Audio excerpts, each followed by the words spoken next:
Shalom, salah satu bagian firman Tuhan di kitab Ibrani.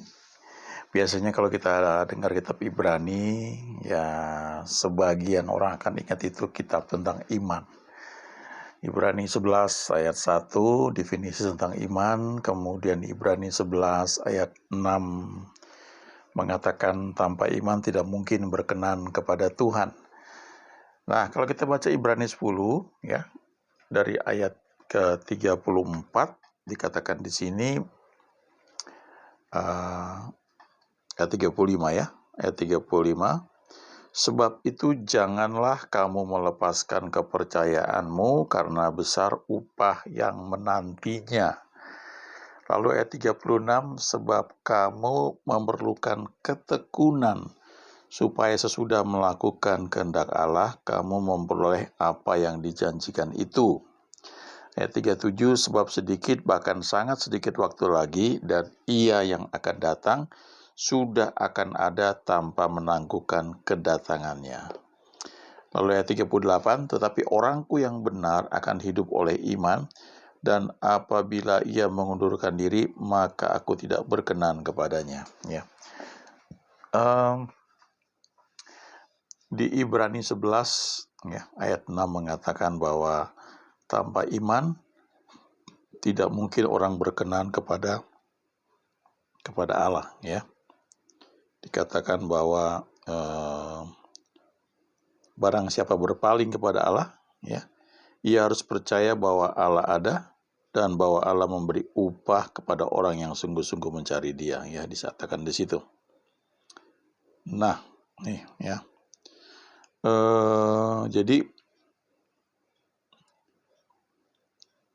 iman itu yang membuat kita bisa berkenan kepada Tuhan ya, karena iman itu juga munculnya kan karena firman ya, karena rema. Nah, kembali ke Ibrani 10 ayat 36 tadi, sebab kamu memerlukan ketekunan supaya sesudah kamu melakukan kehendak Allah, kamu memperoleh apa yang dijanjikan. Ada 3 hal di sini ya. Yang pertama adalah kita perlu tahu kehendak Allah ya. Jadi kalau kita nggak tahu kehendak Allah, maka kita ragu ya. Iman itu berdasarkan pada kehendak Allah ya. Jadi artinya gini, kita tahu ini kehendak Allah ya. Dari situ kita bisa percaya ya bahwa Tuhan mau melakukan sesuatu ya bagi kita sesuai dengan janjinya ya. Tentu ada hal-hal yang perlu kita lakukan ya. Jadi pertama perlu tahu kehendak Allah ya. Untuk mengetahui kehendak Allah ya kita perlu membuka hati, kita perlu belajar firman-Nya, mendengar firman-Nya ya. Jadi di situ kita belajar mengetahui kehendak Tuhan ya.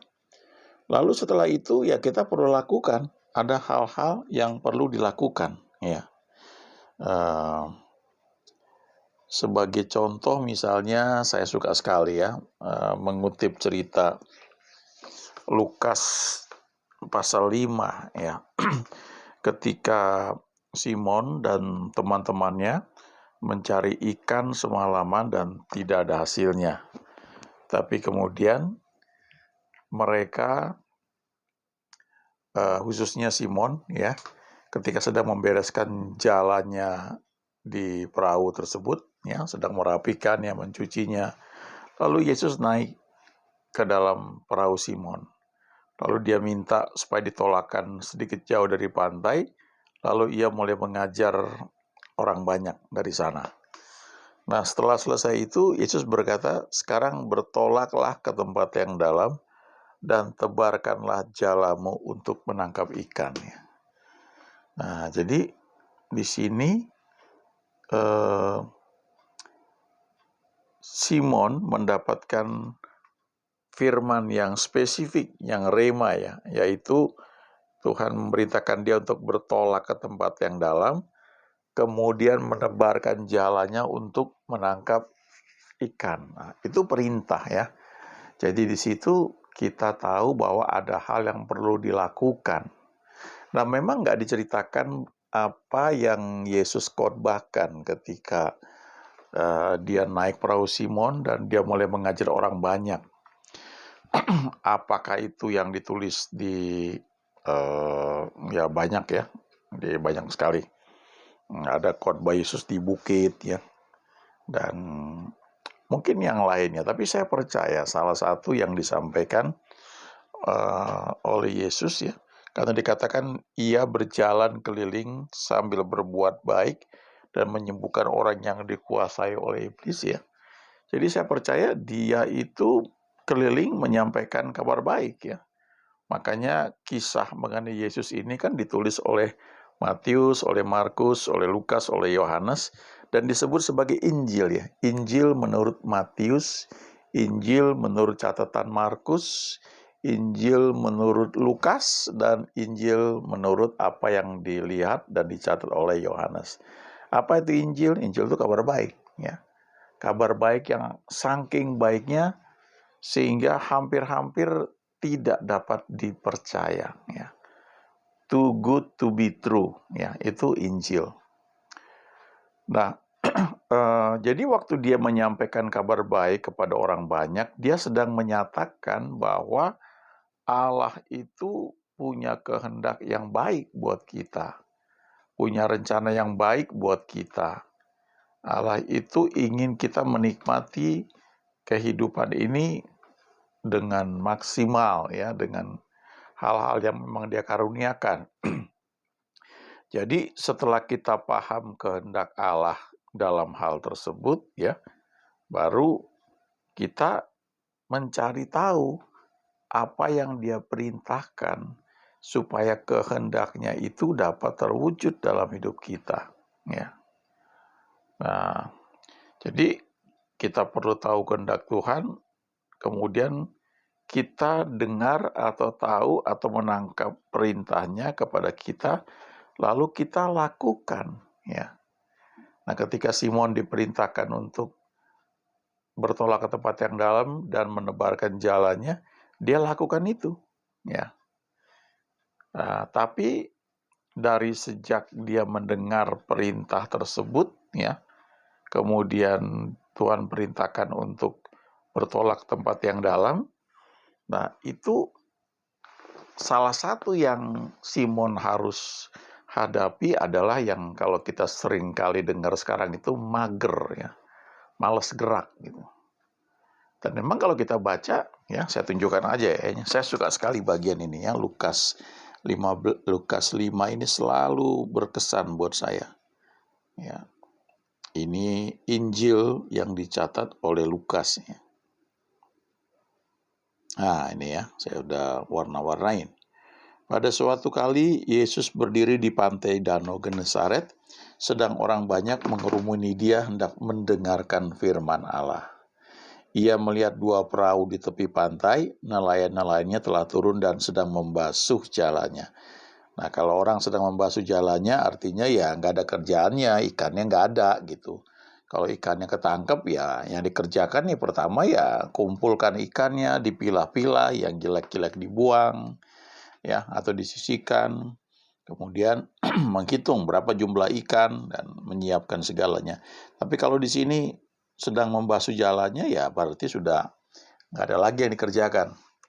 Lalu ayat 3, Yesus naik ke dalam salah satu perahu dan itu adalah perahunya Simon, ya, milik Simon. Dan menyuruh Simon ini supaya menolakkan perahunya sedikit jauh dari pantai. Lalu ia duduk dan mengajar orang banyak dari atas perahu. Nah, ini dia. Setelah selesai berbicara, ia berkata kepada Simon, "Bertolaklah ke tempat yang dalam dan tebarkanlah jalamu untuk menangkap ikan." Nah, Simon bilang, "Guru, telah sepanjang malam kami bekerja keras dan kami tidak menangkap apa-apa. Tetapi karena engkau menyuruhnya, aku akan menebarkan jala juga." Ya. Dan setelah mereka melakukannya, mereka menangkap sejumlah besar ikan, sehingga jala mereka mulai koyak.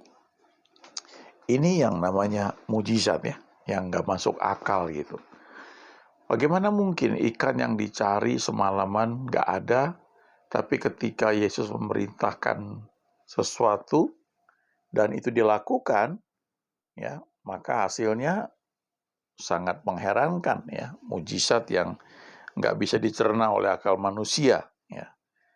Nah, kita lihat di sini bagaimana reaksi Simon ketika Yesus berkata, tebarkan jalamu, ya.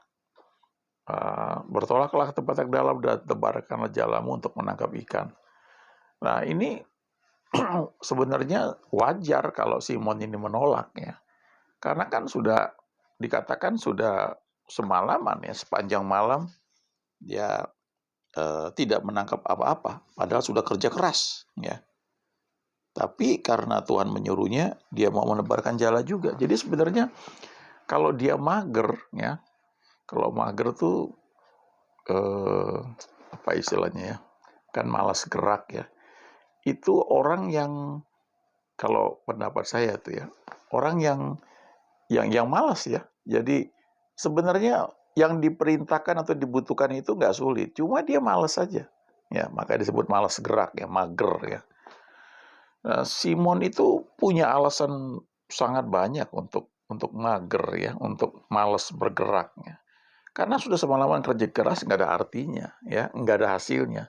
Nah, sekarang diperintahkan balik lagi ke sana, ya, yang mesti dia lawan itu adalah, ya, mager, malas gerak. Habis itu tentu bukan hal yang mudah, ya, dalam arti perintah Tuhan ini bisa dilakukan bukan seperti kita diperintahkan misalnya, ayo berdoa di gereja, ya, atau mungkin mumpung hari libur, coba spend time, ya, with God, ya. Nah, jadi ini memang di luar pemikiran manusia, ya. Tapi kembali ke Ibrani pasal 11 tadi, ya. Ini kan Lukas, ya. Ibrani bukan pasal 11, pasal 10. Kan dibilang sebab kamu memerlukan ketekunan, ya. Supaya sesudah kamu melakukan kehendak Allah, kamu memperoleh apa yang dijanjikan itu. Jadi perlu tahu kehendak Tuhan, ya, kehendak Allah. Kedua, harus melakukan, ya, kehendak Allahnya itu.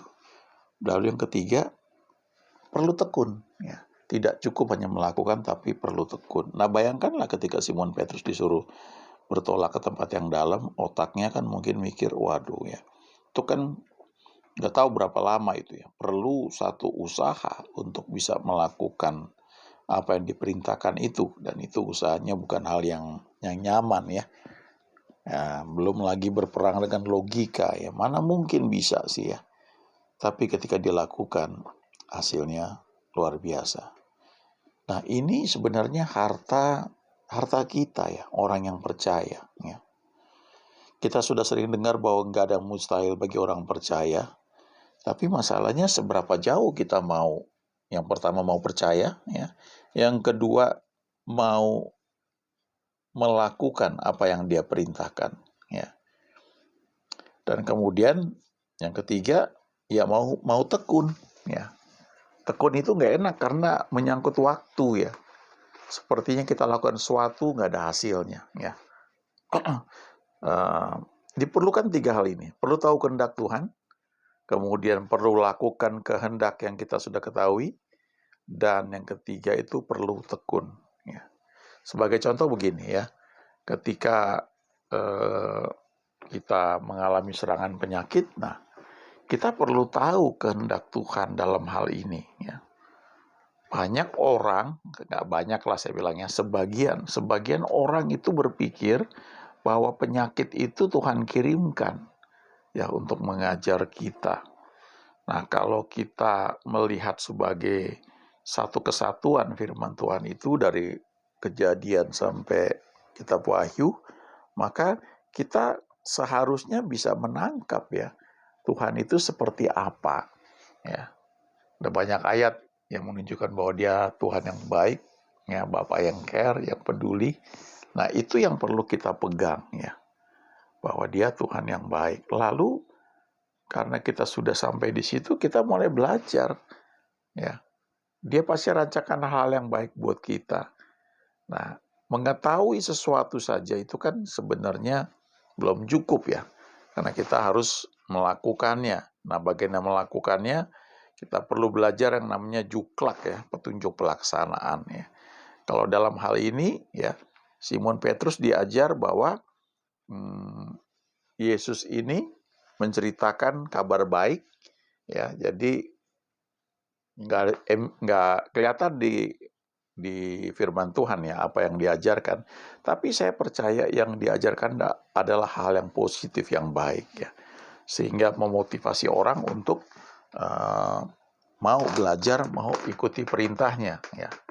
Nah, ketika Yesus berkata kepada Simon untuk menebarkan jalannya ya di tempat yang dalam, dan itu melawan logika ya. Dan waktu dia lakukan memang hasilnya ya itu juga di luar logika manusia ya. Tapi kalau kita tahu, kita percaya bahwa hal itu akan menghasilkan mujizat, apa yang menghalangi kita ya? Nah, seringkali yang menghalangi kita itu ialah ketekunan ya. Seberapa jauh kita mau tekun, seberapa jauh kita mau konsisten ya.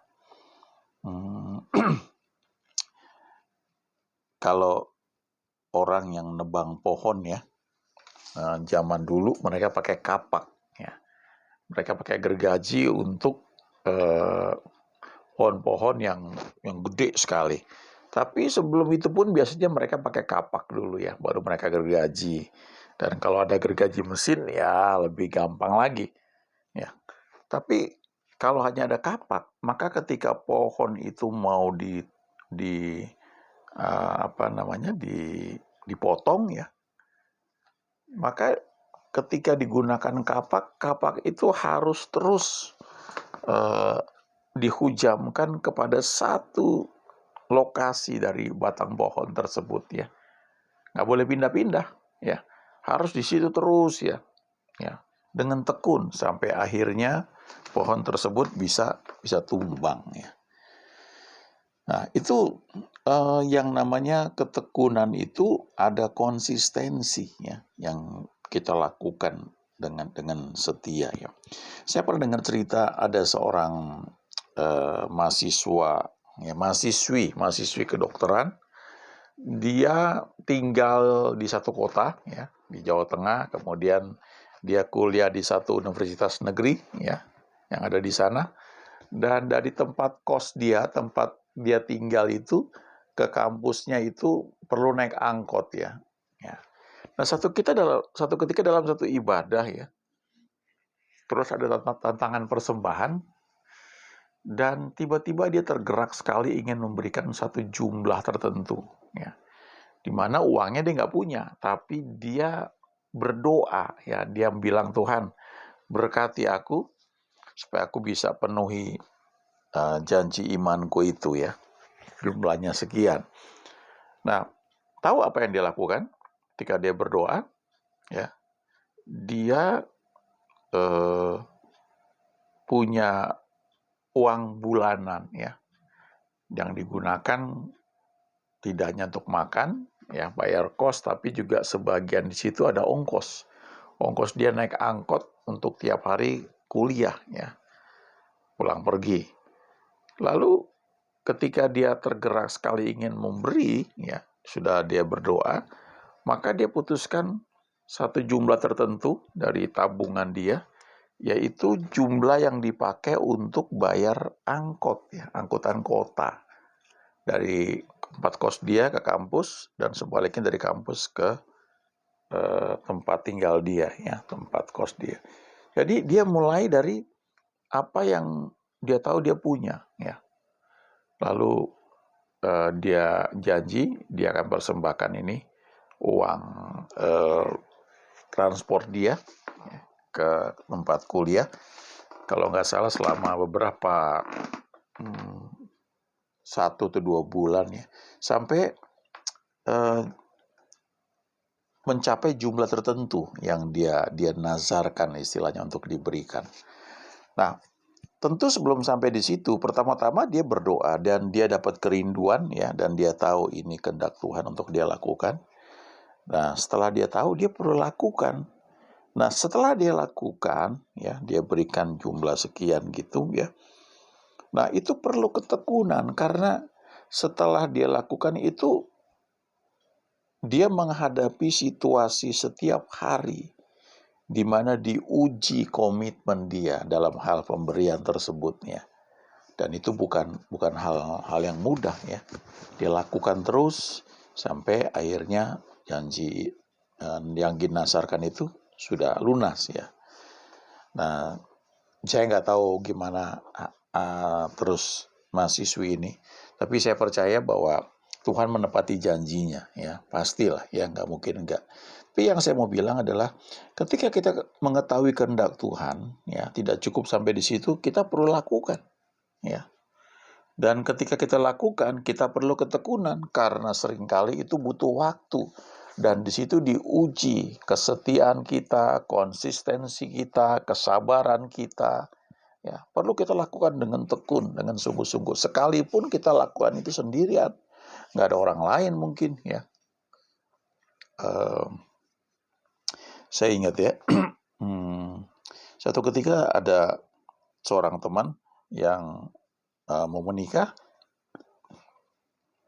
dan dia menikah di satu hotel yang bagus sekali, tapi menikahnya itu standing party ya.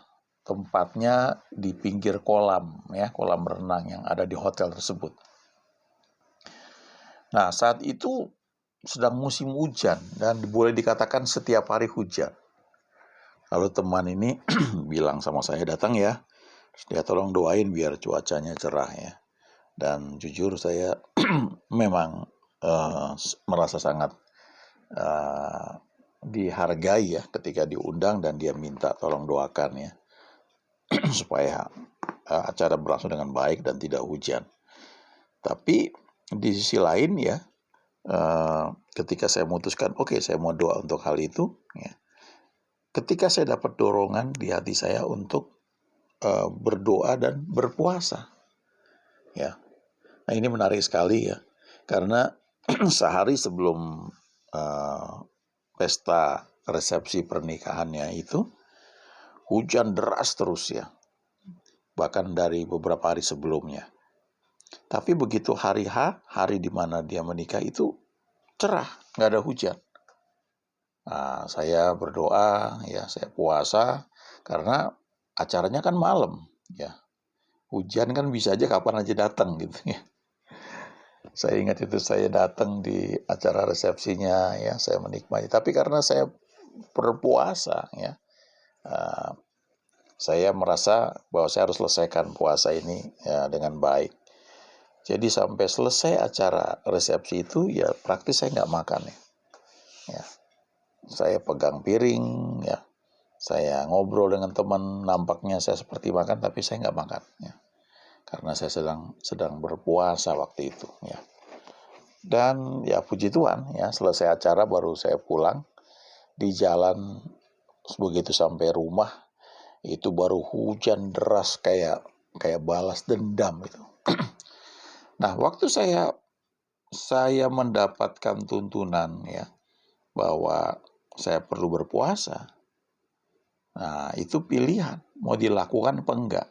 Mau setengah hati ya, atau ya itu memang tergantung ini juga ya, tuntunan di hati nurani. Tapi maksud saya adalah begini, kalau Tuhan menggerakkan kita untuk melakukan sesuatu, coba belajar untuk taatnya.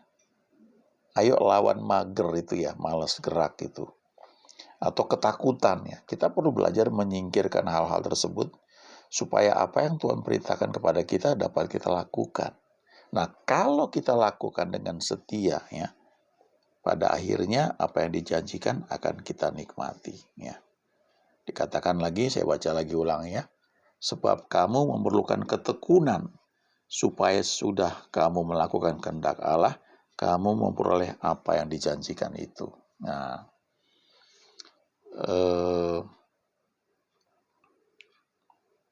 ada satu ayat lagi yang perlu kita perhatikan ya. Ketika kita tahu kehendak Allah, nah kita lakukan, maka kita akan mendapatkan apa yang dijanjikan. Tapi di sisi lain, kalau kita tahu kehendak Tuhan dan kita lakukan apa yang Dia perintahkan, maka ada satu hal yang baik ya, yang Tuhan katakan di Yohanes 14 ini ya, ayat 21 ya. Barang siapa memegang perintahku dan melakukannya ya, dialah yang mengasihi aku. Dan barang siapa mengasihi aku, ia akan dikasihi oleh Bapakku, dan aku pun akan mengasihi dia dan akan menyatakan diriku kepadanya. Ini terjemahan Amplified Bible, ini bagus sekali ayat ini. Nah, dikatakan bahwa I will let myself be clearly seen ya. Ayat 21 ya nih. Nih, the person ya who has my commands and keeps them is the one who really loves me ya. Orang yang memegang perintahku dan tetap melakukannya adalah orang yang sungguh-sungguh mengasihi aku. Dan siapapun yang mengasihi aku akan dikasihi oleh Bapakku, dan aku juga akan mengasihi dia dan akan menunjukkan ya. I will show, I will reveal, I will manifest myself to him. Aku akan menyatakan diriku kepadanya. Lalu di dalam kurung dikatakan sini, I will let myself be clearly seen by him and make myself real to him. Aku akan membuat diriku ini terlihat dengan jelas oleh orang tersebut dan membuat diriku menjadi nyata bagi dia. Jadi ada satu hal penting ya yang kita akan terima waktu kita melakukan perintah Tuhan ya. Waktu kita tahu itu kehendaknya dan kita lakukan, dan kita lakukannya itu konsisten ya. Kita lakukan dengan tekun, maka bukan hanya kita memperoleh apa yang Tuhan janjikan, tapi di Yohanes yang tadi saya bacakan ya, dikatakan bahwa I will let myself be clearly seen ya. Yohanes 14 ayat 21. Aku akan izinkan diriku terlihat jelas oleh orang tersebut. Artinya kesadaran kita akan Tuhan akan semakin kuat. Dan kita akan semakin kenal jalan-jalannya. Dan kita akan melihat bahwa dia Tuhan yang selalu merancangkan hal-hal yang baik bagi anak-anaknya, bagi kita ya, yang mengasihi dia. Ya. Lalu yang kita perlu perhatikan, ayat 38 lah ya, lagi yang lain. Tetapi orangku yang benar akan hidup oleh iman. Ada terjemahan lain yang mengatakan, orangku yang dibenarkan karena iman, karena percaya kepadaku, ya, maka orang tersebut juga seyogianya hidupnya itu berdasarkan iman. Artinya sesuatu yang dia lakukan tuh dia tahu bahwa ini dalam koridor kehendak Allah. Dan dia lakukan itu sebagai satu ekspresi karena mengasihi Tuhan. Ya. Dan kalau seperti yang kita baca tadi, maka orang tersebut ya, orang-orang seperti yang saya katakan tadi, itu akan semakin peka, semakin jelas ya mengenal Tuhan. Tuhan itu menjadi semakin real ya bagi dia ya. Nah, kita akan percaya ya karena kita melihat sendiri dan mengalami bahwa Tuhan itu baik ya. Karena Alkitab berkata juga Allah adalah kasih ya, dan dia nggak pernah berubah dahulu sekarang dan selama-lamanya. Kita bisa berkata senantiasa bahwa God is good all the time. Amin.